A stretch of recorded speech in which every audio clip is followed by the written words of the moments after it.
makibukas po kayo sa akin sa Romans chapter 8 verse 37. At ito po ay atin pong basahin at patuloy na angkinin sa buhay natin ang katuparan ng salita ng Diyos. Siniling ko po lahat tayo magsitayo at pakisamahan niyo po ako sa pagbabasa ng salita ng Diyos. Romans chapter 8 verse 37. Ito po ang sabi, "But in all these things, we are overwhelmingly conqueror through Him who loved us." Pagpalain po ng Panginoon ang kanya pong mga salita. Tayo po'y manalangin. Dakila naming Diyos, Panginoon na makapangyarihan. Lumalapit po kami sa iyo na mayroong kapakumbabaan. Nagpapasakop po kami sa iyong kapangyarihan. Nagpapasakop po kami sa iyong mga salita. Hinihiling namin na ito ay maghari sa buhay namin, sa puso namin, at may pamuhay po namin. Dakilang Diyos, patuloy naming dinadalangin na sa aming pag-aaral ay kayo ang siyang mangusap sa amin at bigyan nyo kami ng kakayahan na makalakad kami ayon po sa iyong kalooban. Bigyan niyo po kami ng kakayahang mapagtagumpayan namin ang lahat ng problema, pagsubok sa buhay, Panginoon. Lalo na ang pakikipaglaban namin sa kaaway kay Satan, Panginoon. At alam namin na hindi siya mananaig at hindi siya magtatagumpay sa buhay namin sapagkat kayo ang aming tagumpay. Kayo ang aming kasama sa aming buhay. Ito po ang aming dalangin sa makapangyarihang pangalan po ng aming Panginoong Hesus. Amen. Amen. Okay. So, ito po ay atin pong main passage. Patuloy na inuulit-ulit nating basahin ito upang bigyan tayo ng malinaw na kaisipan o perspective tungkol sa buhay natin ngayon. Na ano ang sabi niya? We are overwhelmingly conqueror, di ba? Higit pa sa mananagumpay. Pero hindi dapat matapos doon, kundi dudugtungan natin through Him who loved us. Kasi hindi tayo magtatagumpay without the help of God. Without Jesus in our lives, hindi tayo magtatagumpay. Sabi ng Panginoong Hesus, at kung kayo ay hiwalay sa akin, wala kayong magagawa. So, dahil sa Kanya, sa Panginoong Hesus na nagmamahal sa atin, tayo ay binigyan niya ng buhay na matagumpay. At sa pag-aaral po natin ngayon, ito po ang ating text. Ephesians 5:16. Ano po ang sabi rito?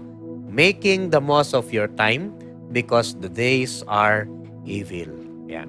Kasi overcoming evil, yan po ang pinag-aaralan po natin ngayon. Tingnan natin, paano natin ma-overcome ito sa buhay natin, ang evil. No? Actually, siya ang nagbibigay na nagsasabi ng mga bagay, tinutokso tayo. Okay. Ang evil, si Satan, ang mga demonyo, hindi nila pwedeng pasukin ang buhay natin. Once na ang isang tao ay pinananahanan ng Banal na Espiritu Santo, ito po liliwanagin ko po once ang isang tao ay tumanggap sa Panginoong Hesukristo, pinapasok niya, pinaghari niya ang Panginoong Hesus sa kanyang buhay, ang Banal na Espiritu Santo ay nananahan sa buhay ng isang tao. Once na nangyayari na yon, hindi siya pwedeng pasukin ng masamang espiritu. Hindi siya pwedeng guluhin ng masamang espiritu sa loob. Okay? So sa loob. Pero pwedeng manggulo ang masamang espiritu sa labas. Si Satan, pwede siya manggulo sa labas. Pero sa kaloob-looban natin, sa puso natin, sa isip natin, hindi pwede. Okay? Kasi, anong sabi ng Banal na Kasulatan? Greater is He. Okay? Sino? Yung siya na nasa buhay ko. Ay great siya kaysa sa nasa sanlibutan. So, maliwanag po yun. Higit siya. Sino po yun? Sino yung tinutukoy na yun na He? Si Jesus Christ. Higit siya. Makapangyarihan siya kaysa sa naghahari sa mundong ito. Kaya, ang isang taong mananampalataya, ang isang taong disciple ni Jesus, ang isang taong tumanggap sa Panginoong Hesukristo at pinananahanan ng Banal na Espiritu Santo ay hindi pwedeng maposes ng masamang espiritu. Sa labas, sa labas, pwede siya manggulo, pero sa kaloob-looban natin, hindi siya makaka-penetrate. Okay?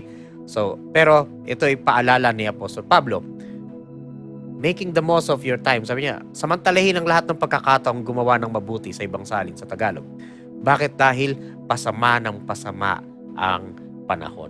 At totoo, no, hindi natin may iwasan, hindi natin may tatanggi ang pagsama ng panahon, ang paggulo ng panahon, itong may pandemic tayo, may mga lindol, yung volcanic eruption, mga problema sa ekonomiya, bumabagsak. So, ito yung mga bagay na nangyayari. Kasama ito sa sinasabing days are evil, no? Pagsama ng panahon. Kasi palapit na ng palapit ang panahon ng Panginoong Jesucristo, ang pagdating ng Panginoong Jesus. Kaya si Satan, ang ating kaaway, ay lalo pa, no, nagdo-double time para guluhin hindi yung mga tao, no, sa kapaligiran, kundi ang church. Ang church ay guluhin niya. Ang church ay sirain niya. Okay, ito nga, no, napa-stop ni Satan ang mga churches dahil sa pandemic. Pero hindi siya nagtagumpay. Nag-stop lang tayo sa face-to-face, pero hindi nagtagumpay si Satan kasi kahit virtual, tayo'y sumasamba pa rin. Amen? Amen po ba? Okay, kahit virtual, hindi makapananaig ang anumang gawa ni Satanas sa buhay nating mga mananampalataya. Okay, so tingnan natin. Dalawang bagay ang gusto ko i-share sa inyo kung paano natin ma-overcome ang evil, no? Paano ma-overcome ang evil? Paano natin ma-overcome ang kapangyarihan ni Satan? Okay? So number one, walk in the light. Lumakad sa liwanag. Kasi sabi ni Jesus, tayo ay nasa liwanag na. So sabi naman ni Apostol Pablo, dahil tayo tinawag, sabi ni Jesus, no, lumakad kayo sa liwanag upang makita ang kalwalatian ng Panginoong Diyos sa inyong buhay. No? Gumawa kayo ng mabubuti, no, para maitanghal ang Panginoon sa ating mga buhay. Sabi ni Apostol Pablo sa Ephesians din, ay sabi niya, tayo malaya na. Tayo ay nasa liwanag na. Wala na tayo sa kadiliman. Kaya anong dapat? Lumakad tayo sa liwanag. Okay. Actually, ang sinasabi ni Apostol Pablo, hindi na tayo dapat namumuhay pa sa dating pamumuhay, lumang buhay. Dapat tayo ay nabubuhay na sa liwanag kasi dito tayo tinawag ng Diyos. We are called by God from darkness into light.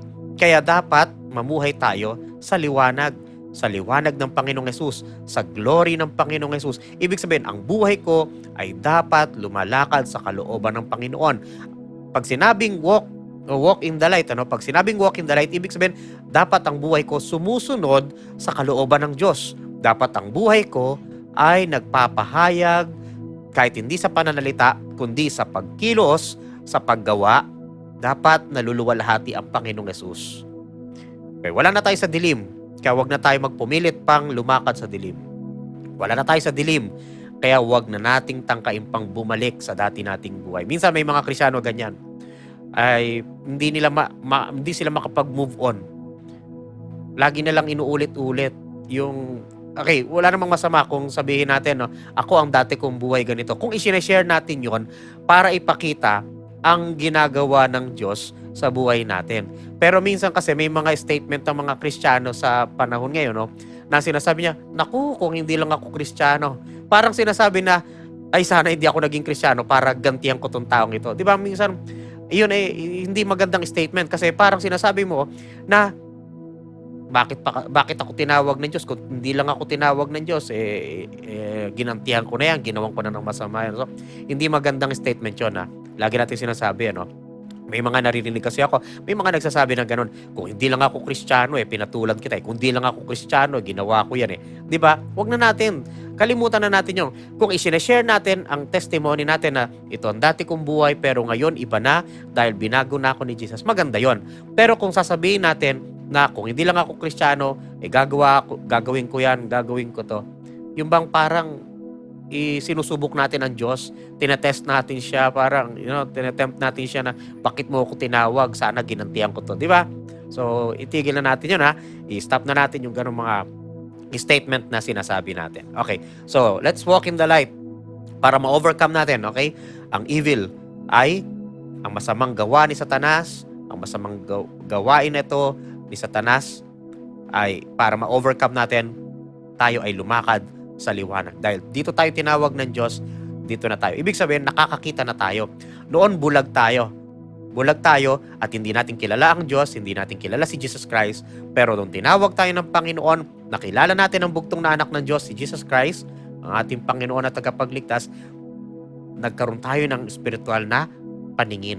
Dati tayo mga patay, hopeless. We are totally depraved, no? Depraved, hopeless, walang pag-asa, walang kakayahang ma-save. Pero dahil tayo ay sa biyaya ng Diyos, niligtas ng Diyos, mabuhay tayo bilang mga niligtas ng Panginoon. Ibig sabihin, sa paglakad natin, sa pamumuhay natin, sa isip, sa salita at sa gawa, ay ipakita natin ang buhay na ligtas. Niligtas ng biyaya ng Panginoon. E paano natin ngayon mapapakita itong paglakad sa liwanag? Okay, so kung babalikan natin, sabi po rito, making the most of your time because the days are evil. Ibig sabihin, gawin ninyo ang lahat ng pagkakataon. So ano yun? Ano yung pinagagawa sa atin? Para makalakad tayo sa liwanag, ito yung mga dapat nating gawin. Ito yung tinutukoy na making the most of your time. Ibig sabihin, gawin nyo to sa lahat ng oras. Hindi yung iisipin mo na pinipili mo lang yung pagkakataon o ito lang yung gusto ko, ito lang yung, di ba, yung, halimbawa, Sunday lang ako banal. Monday to Saturday, hindi na. Kasi sa Sunday, nasa church ako, kaya banal ako. Ang problema, virtual lang tayo. Hindi tayo pupunta pa ng church. Paano yun? Hindi na rin tayo banal, di ba? So, wag natin pipiliin yung mga panahon kung kailan mabubuhay tayo sa biyaya ng Diyos o kailan tayo gagawa ng mabuti, kailan tayo maglilingkod sa Panginoon. Wag natin piliin yung gusto ko magsimba, ayoko magsimba, hindi ko feel magsimba, hindi ako magsisimba. May mga ganung bagay ba, di ba? Wag ganoon ang ating maging pamumuhay. Okay, gusto kong gumawa ng mabuti, gusto kong maging masipag sa gawain ng Panginoon. Attend ako ng mga gift, yung cell group. Ay, hindi ko feel, hindi ako a-attend. Di ba? So, yung mga ganung bang bagay, sabi ni Apostol Pablo, wag mong pipiliin. Making the most of your time. Lahat ng oras. Di ba? Lahat ng oras. Lahat ng pagkakataon. Maging maka-Diyos tayo at lumakad tayo sa kaliwanagan. So, paano mangyayari yan? Ito, number 1. 3 bagay po. Paano na tayo makakalakad sa liwanag? Number 1, imitate God. Gayahin natin ang Diyos. Kasi siya ang source ng light. Siya ang source ng liwanag. Kaya, sinong gagayahin natin? Ang Diyos. Okay. Kung gusto natin na maging mahusay ang buhay, maging matagumpay, lapit tayo sa Diyos. Pero, kung lalabas muna tayo sandali, lalabas muna tayo sa Bible, lalabas muna tayo sa spiritual na buhay. Dito muna tayo sa halimbawa, sakit, no? Kung ikaw ay may sakit, kanino ka lalapit? Sa doktor. Tama po ba? Sa doktor, di po ba? Kung gusto mo maging matatag sa negosyo mo, kanino ka lalapit? Sa mga taong naging matatag ang negosyo. Yung merong maituturo, yung may maitutulong. So, hindi ka kung kanino lalapit. So, ano ibig sabihin nito? Ang ibig sabihin nito, kung babalik ka naman natin ngayon ang buhay pananampalataya, kung gusto mo maging matagumpay, sa Diyos tayo lalapit. Ang Diyos ang gagayahin natin. Hindi ka lalapit sa isang taong hindi matagumpay ang negosyo. Gusto mong maging matagumpay ang negosyo mo, lumapit ka sa isang taong matagumpay ang negosyo. Lumapit ka sa isang tao na ginawa niya ang lahat, masipag sa lahat ng bagay para mapaunlad niya yung kanyang negosyo o kung hindi man negosyo, kundi iba-ibang mga bagay na gusto natin. Okay, gusto mong matuto? Lumapit ka sa mga marurunong, syempre, doon sa area na yon na gusto mong matutunan. For example, computer. Lumapit ka sa mga marurunong mag-computer. Di ba? So, ganon. So, para matutunan natin yung mga bagay na yun, lumapit tayo doon sa mga tinatawag na marunong, maalam, doon sa area na yon na gusto nating matutunan. So, ngayon, sa spiritual na buhay, gusto nating makalakad sa liwanag, lumapit tayo sa Diyos na siyang source ng liwanag. At hindi lang tayo lalapit sa Kanya, gagayahin natin siya. Imitate, gagayahin natin. Di ba? So, verse 1, chapter 5, verse 1, therefore, be imitators of God as beloved children. Ngayon, sabi niya, maging imitator tayo. Gayahin natin ang Diyos sa Kanyang pamumuhay na banal. Kaya nga sabi ng Bible, maging banal kayo dahil ako na inyong Diyos ay banal. So yun yung uh, statement ng Panginoon na gusto niya na mangyari sa buhay natin bilang tayo na mga anak niya. Maging banal tayo kasi banal siya. Okay, so gayahin natin siya. Kung ano ang buhay niya, gayahin natin ang Diyos. Kung paano siya mag-isip, kung gaano kalawak ang kanyang karunungan, hingin natin, Panginoon, ipaunawa mo sa akin yung karunungan mo. Ipaunawa mo sa akin yung mga salita mo. Hindi lang ito yung paglapit, kaya sinasabi ko, hindi lang ito yung paglapit sa Panginoon na lumalapit tayo, humihingi ng tulong. Ang nais ng Diyos, gayahin natin siya sa kanyang kabanalan, sa kanyang pag-ibig, sa kanyang karakter. Tayo ay nilikha mula sa wangis ng Diyos, pero dahil sa kasalanan, ito ay naglaho, ito ay narumihan, no? Pero dahil sa Panginoong Jesucristo, ibinalik ulit yung karakter ng Diyos na meron tayo, na noon ay nakorap, di ba?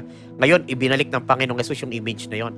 Kaya gayahin natin at panindigan natin bilang mga Kristiyano, huwag nating hayaan na madungisan ang ating pamumuhay sa mga panunukso ng kaaway, sa mga gawa ng kaaway.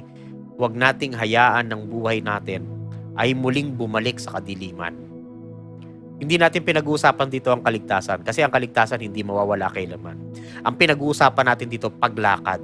Ang pinag-uusapan natin dito pamumuhay na kailangan nating gawin. Kailangan nating ipakita sa mga tao. So sa paanong paraan tayo para ma-overcome natin ang gawa ng kaaway, para ma-overcome natin ang kapangyarihan ni Satanas, ay dapat ay lumakad tayo sa liwanag. Sa paanong paraan? Number 1, imitate God. Gayahin natin siya. Ano ang nais ng Panginoon? Maging nais din natin. Ano ang desire ng Panginoon? Maging desire din natin. Kaya hindi na yung atin nais, kundi ang mangingibabaw na sa buhay natin ay ang nais ng Diyos. Number 2, walk in love. Lumakad sa pag-ibig. Sa panahon ngayon, alam niyo po, sinubok tayo ng pandemic. Maraming mga tao na naging makasarili. Marami din naman tao na nagpakita ng pag-ibig. Lalo na yung mga taong naging matulungin sa mga kapitbahay, sa mga mahal sa buhay, tumutulong sa mga nangangailangan. Meron namang makasarili kasi cool, ito nga kulang pa sa amin bibigay ko pa, di ba?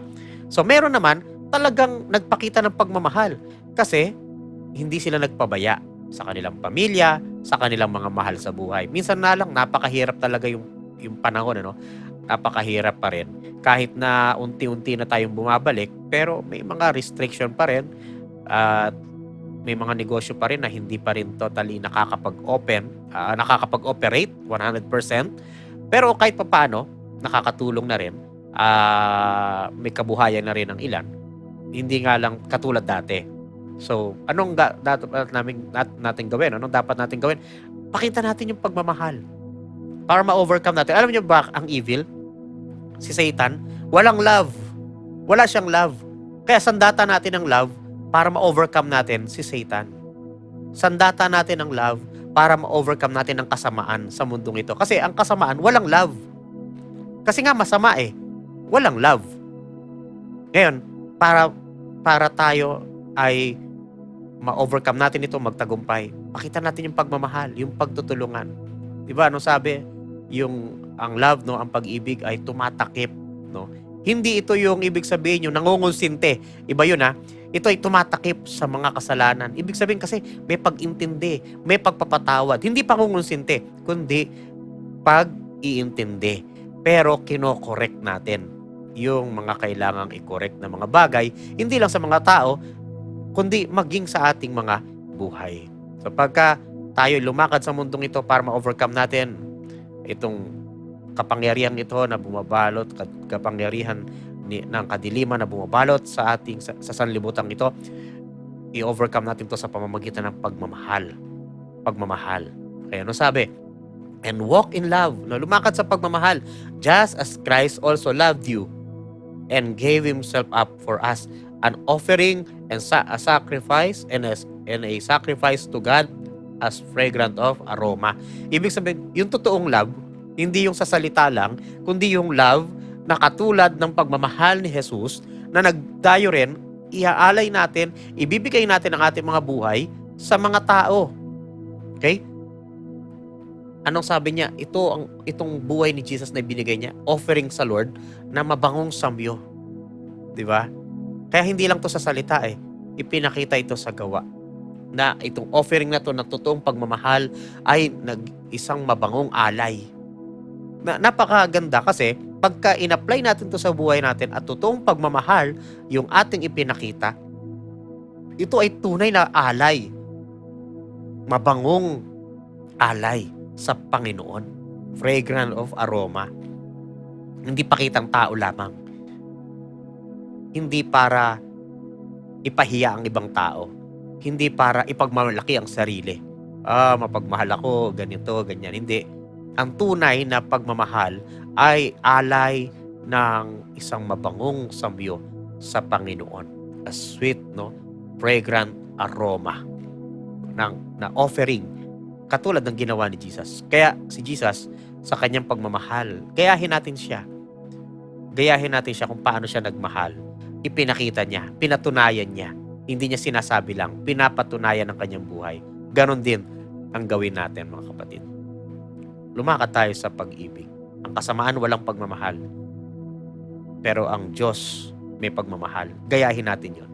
Kaya, una, imitate God sa kanyang character. And then walk in love. Kasi nilagyan tayo ng love. Ang love, inilagay nasa puso natin. Inilagay ng Diyos. Gayahin natin, ipamuhay natin, ipakita natin sa ating pagkilos. Number 3, be wise. Maging matalino. Maging matalino. Maging matalino sa buhay. Therefore, be careful how you walk. Not as unwise men, but as wise. Okay. Ito yung pagkakaiba ng wisdom and knowledge. Ang gusto ni Apostol Pablo na magkaroon tayo, wisdom. Ang knowledge is information. More on information. Wisdom is how you apply it. Yung mga natutunan mo. So, ibig sabihin, ang knowledge, mga bagay na alam mo kasi napag-aralan. Ang wisdom, ina-apply mo. Okay? So, magkaiba yun. Maraming tao, puro knowledge. Ibig sabihin, maraming information. Marami silang natutunan. Marami silang napag-aralan. Pero wala silang wisdom. Bakit? Kasi hindi nila ina-apply sa buhay. Ang gusto ng Panginoon sa atin, magkaroon tayo wisdom, hindi lang knowledge. Knowledge, halimbawa, tungkol sa Diyos. Knowledge about God. Kilala ko siya kasi tinuturo siya sa school. Kilala ko siya kasi tinuturo siya sa church. Ang wisdom is, ina-apply ko kung ano ang nais ng Diyos sa buhay ko. So, ang sabi dito ni Apostol Pablo, lumakad tayo bilang mga wise men. Hindi yung unwise. Kundi mga wise, matatalino, totoong lumalakad sa kalooban ng Diyos, ina-apply ang nais ng Diyos sa ating mga buhay. Nagbabasa tayo ng Bible, nagde-devotion tayo, ina-apply natin kung ano yung tinuturo ng Bible sa atin. Ano ang nais ng Panginoon na maging buhay natin? Ano ang nais ng Panginoon na mangyari sa atin? Hindi lang tayo nakikinig. Hindi lang tayo uma-attend sa cell group para makinig, kundi dapat tayo ay nagsasalita din, tayo ay nagbibigay ng ating mga insight na itinuturo sa atin ng Panginoon at tayo naglilingkod sa Panginoon. Kahit na po hindi pa po talaga totally makakagawa tayo para sa church. Pero sa mga simpleng paraan, sa mga simpleng bagay, ay pakita natin ang paglakad natin sa karunungang mula sa Panginoon. Hindi lang kaalaman, kundi karunungan mula sa Panginoon. Kaya ito yung lalakaran talaga natin. Yung liwanag sa pamamagitan ng paggaya, pagiging katulad ng Panginoon, ng Diyos. And then, paglakad sa pag-ibig at pagiging matalino. Unang-una na, matalino sa kalooban ng Diyos. Ibig sabihin, hindi lang natin alam ang kalooban ng Diyos, kundi ina-apply natin ang kalooban ng Diyos. Sinusunod natin ang nais ng Panginoon sa buhay natin. Kaya, kung babalikan natin yung sinabi, ito'y karugtong, verse 17 yung kanina, no? O verse 15 tong kanina, be wise, no? Sabi, verse 16, making the most of your time. Kung gagawin natin to, ay talagang ma-overcome natin. Because the days are evil. Pasama ng pasama. Magbabago tayo. Magiging iba tayo. Kung ang mundo ay pasama ng pasama, tayong mga anak ng Diyos, tayong mga tinawag ng Diyos at ibinilang sa church, sa family of God, magiging iba tayo. Ipakikita natin ng buhay na totoong binago ng Panginoon. Di ba? Maging iba tayo, di ba? Magiging iba tayo. Actually, meron nga tayong devotion na every morning noon, na program. At ito yung tinatawag nating SMB, no? Sarap maging banal. Kasi yung buhay na tunay na lumalakad sa kalooban ng Diyos, yung pagiging banal. Hindi na ito yung nasasarapan tayo sa mga bagay sa mundong ito, no? Hindi lang ito yung hinahatid ng sanlibutan na pleasure. Noon yon, pero ngayon hindi na. Wala na tayong desire sa mga bagay sa mundo. Wala na tayong gusto sa mga sistema ng mundo. Ang hinahanap natin, ang gusto natin ngayon ay maluwalhati ang Panginoon, madakila ang Panginoon sa buhay ko, sa pananalita ko, sa pagkilos ko. Ay pupurihin ko siya, hindi lang ako magsasalita ng papuri, kundi yung buhay ko na gumagawa ng mabuti, yung buhay ko na tapat na naglilingkod sa Panginoon, tapat na sumusunod sa kalooban ng Diyos, yun na yung desire ngayon. At nakikita sa buhay natin. Yun na. Hindi na yung dati na pamumuhay. Wala na yon.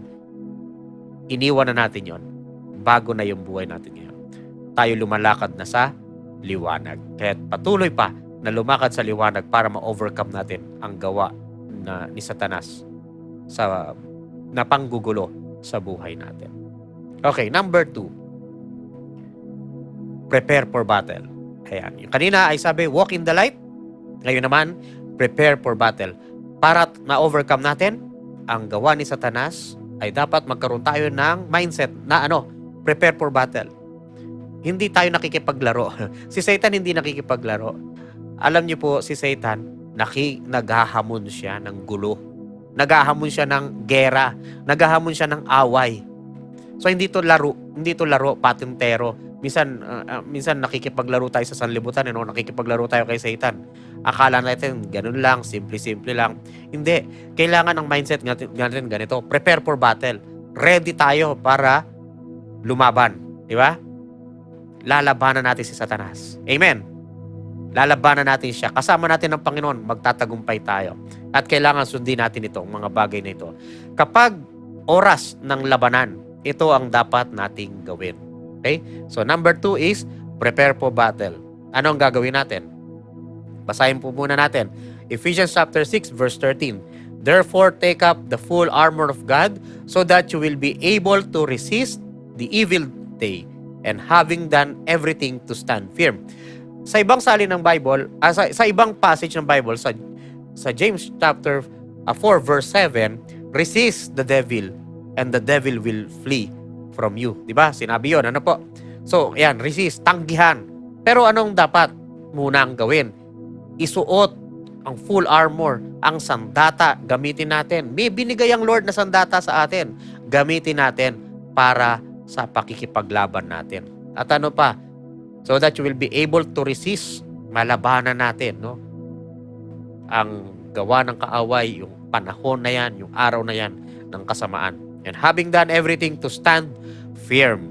Matatag pa rin tayo nakatayo. Kasi suot-suot natin at ginagamit natin ang sandata ng Panginoon. Anong gagawin natin sa sandata ng Lord? Titignan lang natin? Hindi.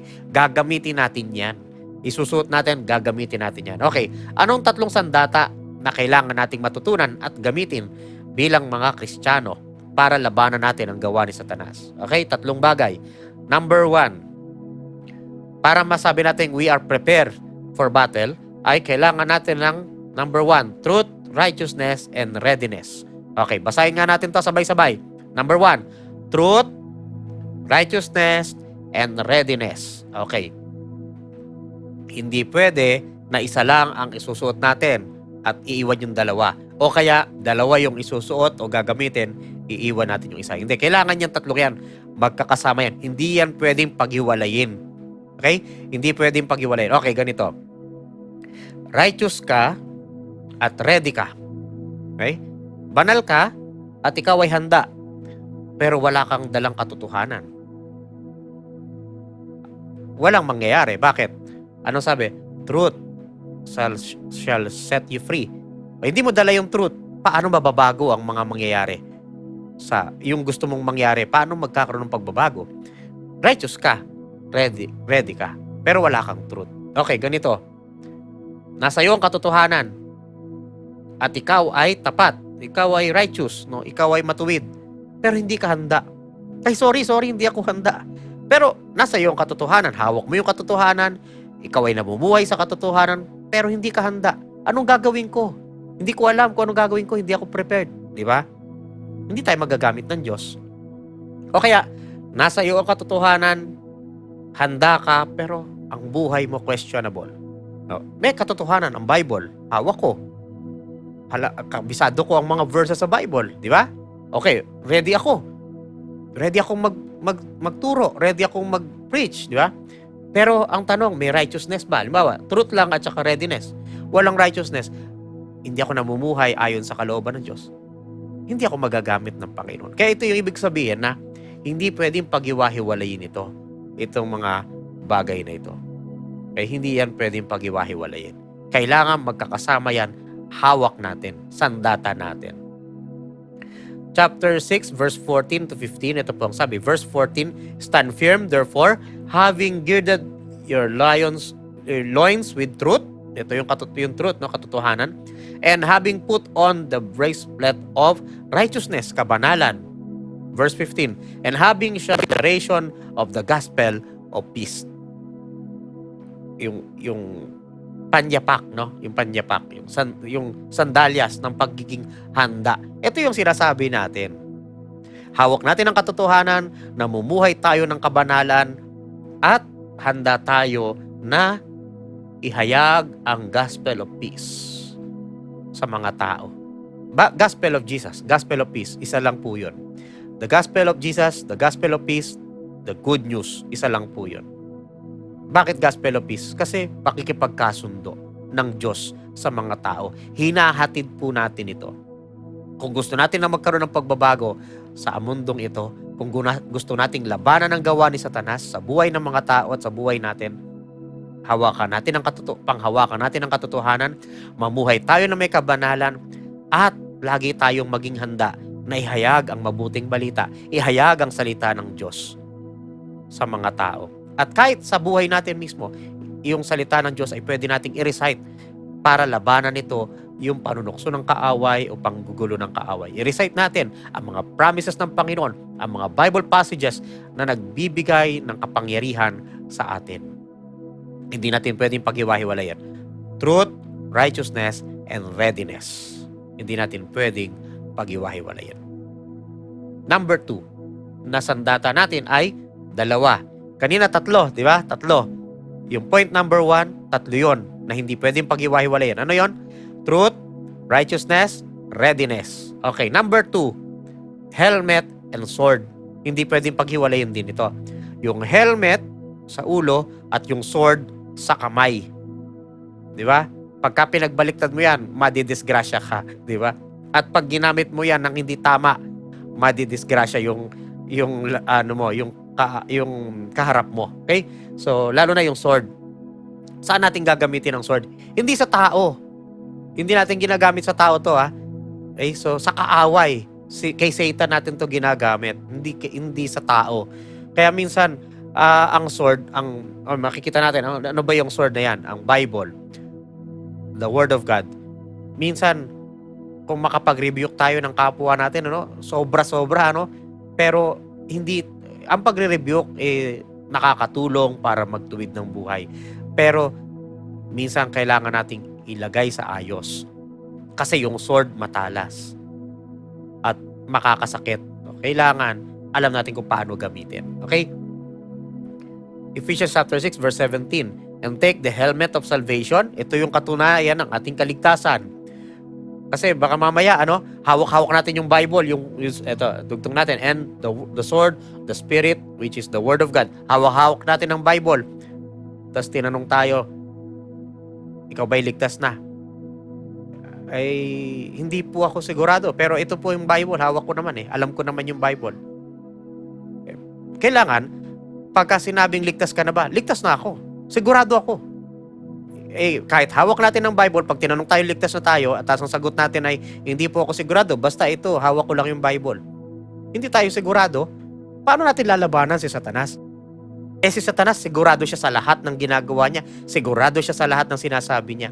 Mas maalam pa nga si Satanas sa Bible kaysa sa atin, di ba? Si Satan, kahit nung kausap niya si Jesus Christ, nagko-quote si Satan galing sa Bible. Kino-quote ni Satan iba't ibang passages sa Bible, no? Mas maalam siya, kaya hindi pwedeng ganun ang gagawin natin. Matatalo tayo kapag ganyan. Kaya kailangan talaga ay siguraduhin natin ang ating kaligtasan sa Panginoong Jesucristo at dala natin ang salita ng Diyos. At hindi lang natin dala ang salita ng Diyos, dala rin tayo ng salita ng Diyos.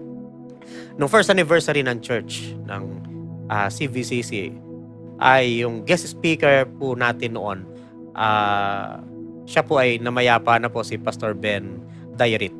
Isa sa mga natutunan ko, bata pa po ako noon, pero natutunan ko sa kanya yung salitang, hindi mo dapat dala lang ang salita ng Diyos. Dapat dala ka ng salita ng Diyos. Minsan, nangyayari kasi sa buhay natin, dala lang natin ang Bible eh. Pero yung buhay natin, hindi natin hinahayaang dalhin ng salita ng Diyos. Kaya yung challenge niya noon, yung challenge po ni Pastor Ben Dairit, tumimo sa puso ko yun, na sabi, kailangan dala ka ng salita ng Diyos. Kailangan ipinapamuhay mo ang salita ng Diyos para magtagumpay ka sa buhay. Okay, so, the Word of God at yung helmet ng salvation, kasiguraduhan ng kaligtasan. Pangatlo, panghuli para sa preparation for battle is prayer. Prayer. Ito yung the most neglected ministry na sa church ngayon, no? Nakakalimutan na natin yan. Pero dapat ibalik natin yung init sa pananalangin. Ephesians 6:18, with all prayer and petition, pray at all times. Hindi kung kailan lang. Kasi nga, the days are evil, di ba? Kaya all times, no? All the time ay magpe-pray tayo talaga. Kaya pray without ceasing. Okay, kung ano ba yung ginagawa mo, kausapin mo ang Panginoon, humingi ka ng tulong sa Lord, no? With all prayer and petition, pray at all times in the Spirit, and with this in view, be on the alert, laging handa, with all perseverance and petition for all the saints. Ipag-pray natin ang ating mga sarili at ipag-pray din natin ang mga lingkod ng Diyos, ang mga banal, ang mga kapatiran. Ipag-pray natin sila. Pag-pray natin ang lahat ng nangangailangan ng tulong. Kahit mabilisan, kahit in general lang. Ang importante, madala natin yan sa Panginoon. Panginoon, meron pong ilang mga prayer request, hindi ko po mabanggit sa iyo.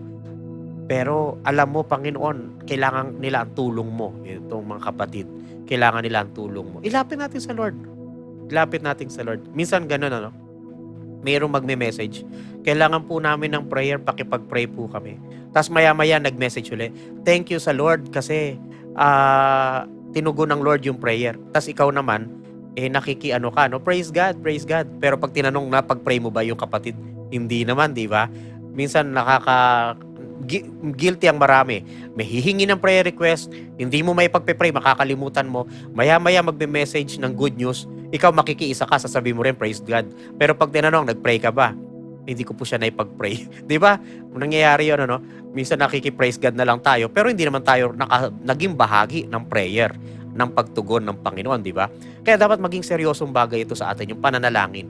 Kasi isa sa mga sandata at napakahalagang sandata na tayo ay magtatagumpay pag ginamit natin ang sandata, ang ministry ng prayer with perseverance.